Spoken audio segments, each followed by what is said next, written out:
Hi, welcome to Hard Reset. In front of me Epson XP6100 printer, and now I'm gonna show you how to change the ink drying time on this device. So ink drying time settings, very useful feature. So using this feature you can set the amount of time the printer waits for ink to dry between pages. It's useful for preventing smudges, especially with heavy ink coverage. For example, if you use standard official inks, so maybe you don't need to change something, but if you use replacements, it's very good idea sometimes just to change this time.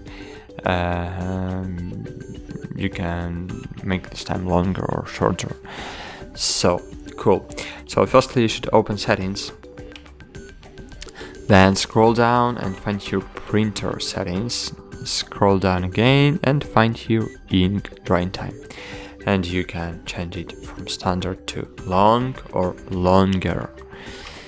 And if you filling over than 80% of page, for example, it's a very good idea to choose longer time of ink drying. So that's it. Thanks for watching. Like this video and bye. See you.